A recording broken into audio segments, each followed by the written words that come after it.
Om Namo Bhagavati Vasudevaya. Continue reading Bhagavad Gita as it is by Sri Bhaktivedanta Swami Prabhupada, Chapter 18, Text 40. Na tad asti prithyabam va divi devasu va puna sattvam prakriti jair muktam yad ebhi syat tribhir gunai. There is no being existing either here or among the demigods in the higher planetary systems which is freed from these three modes born of material nature. The Lord here summarizes the total influence of the three modes of material nature all over the universe. Brahmana Kshatriya Visan Sudranam cha Param Tapa Karmani Pravibhaktani Swabhava Prabhair Gunai. Brahmanas, Kshatriyas, Vaishyas and Sudras are distinguished by the qualities born of their own natures in accordance with the material modes, O chastiser of the enemy. Samodamas tapas saucham shantir arjavam evacha jnanam vijnanam astikyam brahma karma swabhavajam. Peacefulness, self-control, austerity, purity, tolerance, honesty, knowledge, wisdom, and religiousness. These are the natural qualities by which the Brahmanas work. Sauryam tejo dhritir dakshayam yudhe chapi apalayanam danam mishwara bhavascha satram karma swabhavajam.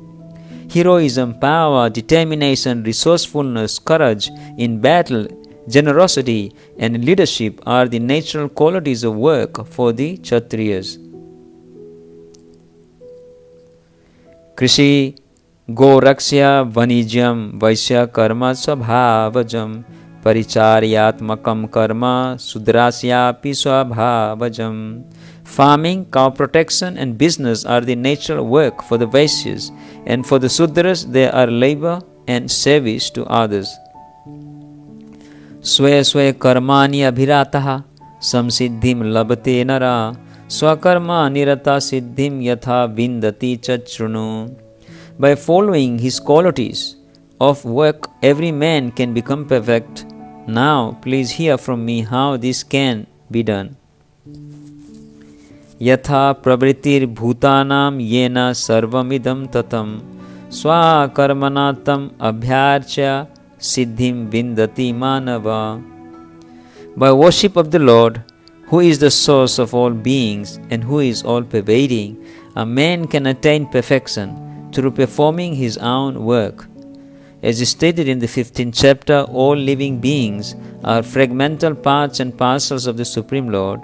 Thus, the Supreme Lord is the beginning of all living entities. This is confirmed in the Vedanta Sutra, Janmadi Asya Yatha.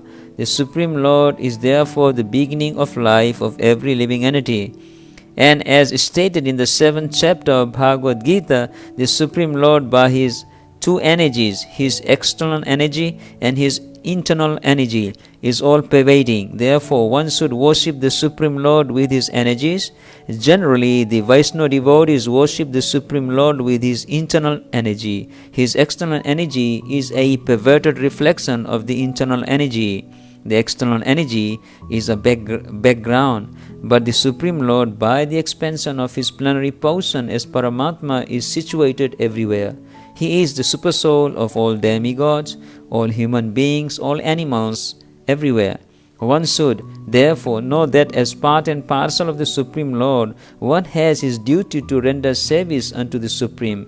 Everyone should be engaged in devotional service to the Lord in full Krishna consciousness.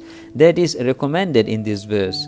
Everyone should think that he is engaged in a particular type of occupation by Rishikesh, the master of the senses, and by the result of the work in which one is engaged, the Supreme Personality of Godhead, Sri Krishna, should be worshipped.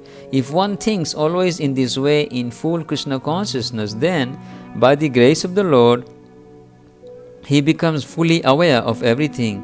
That is the perfection of life.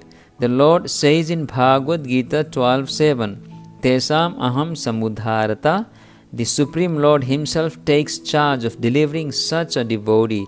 That is the highest perfection of life. In whatever occupation one may be engaged, if he serves the Supreme Lord, he will achieve the highest perfection. Shreyan swadharma viguna para dharmat swanustitad swabhavaniyatam karma kurvan napnoti kilbisham. It is better to engage in one's own occupation even though one may perform it imperfectly than to accept another's occupation and perform it perfectly. Duties prescribed according to one's nature are never affected by sinful reactions. One's occupational duty is prescribed in Bhagavad Gita as already discussed in the previous verses. The duties of a Brahmana, Kshatriya, Vaishya and Sudra are prescribed according to their particular modes of nature. One should not imitate another's duty. A man who is by nature attracted to the kind of work done by Sudras should not artificially claim to be a Brahmana, although he may have been born into a Brahmana family. In this way, one should work according to his own nature. No work is abominable if performed in the service of the Supreme Lord. The occupational duty of a Brahmana is certainly in the mode of goodness, but if a person is not by nature in the mode of goodness, he should not imitate the occupational duty of a Brahmana. For a Kshatriya or administrator, there are so many abominable things.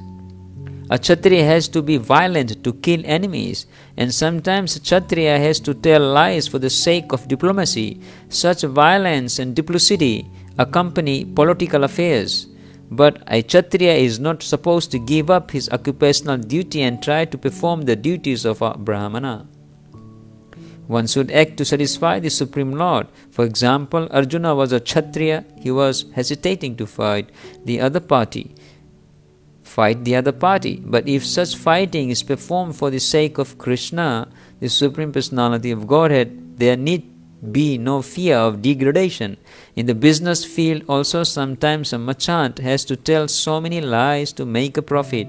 If he does not do so, there can be no profit. Sometimes a merchant say, "Oh my dear customer, for you I am making no profit." But one should know that without profit the merchant cannot exist.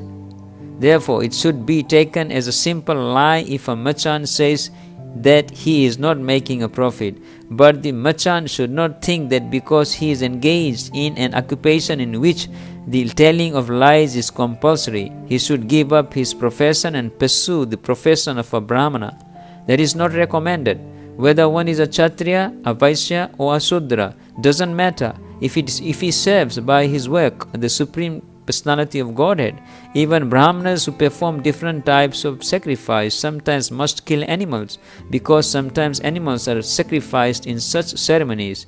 Similarly, if a Kshatriya engaged in his own occupation kills an enemy, there is no sin incurred.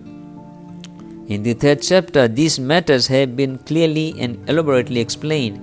Every man should work for the purpose of yajna or for Vishnu, the Supreme Personality of Godhead. Anything done for personal sense gratification is a cause of bondage. The conclusion is that everyone should be engaged according to the particular modes of nature he has acquired, and he should decide to work only to serve the supreme cause of the Supreme Lord. Sahajam karma kaunteya sadosam api na tyajet sarvarambha hi dosena dhumena agniriva vritaha.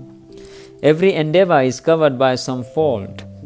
Just as fire is covered by smoke, therefore one should not give up the work born of his nature, O son of Kunti, even if such work is full of fault. In conditional life, all work is contaminated by the material modes of nature. Even if one is a Brahmana, he has to perform sacrifices in which animal killing is necessary. Similarly, a Kshatriya, however pious he may be, has to fight enemies. He cannot avoid it. Similarly, a merchant, however pious he may be, must sometimes hide his profit to stay in business, or he may sometimes have to do business on the black market. These things are necessary. One cannot avoid them. Similarly, even though a man is a Sudra serving a bad master, he has to carry out the order of the master, even though it should not be done. Despite these flaws, one should continue to carry out his prescribed duties, for they are born out of his own nature. A very nice example is given herein. Although fire is pure, still there is smoke. Yet smoke does not make the fire impure. Even though there is smoke in the fire, fire is still considered to be the purest of all elements. If one prefers to give up the work of a Kshatriya and take up the occupation of a Brahmana, he is not assured that in the occupation of a Brahmana there are no unpleasant duties. One may then conclude that in the material world no one can be completely free from the contamination of material nature. This example of fire and smoke is very appropriate in this connection.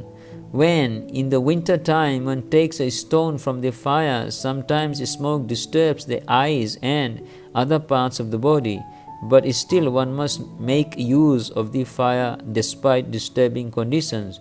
Similarly, one should not give up his natural occupation because there are some disturbing elements. Rather, one should be determined to serve the Supreme Lord by his occupational duty in Krishna consciousness.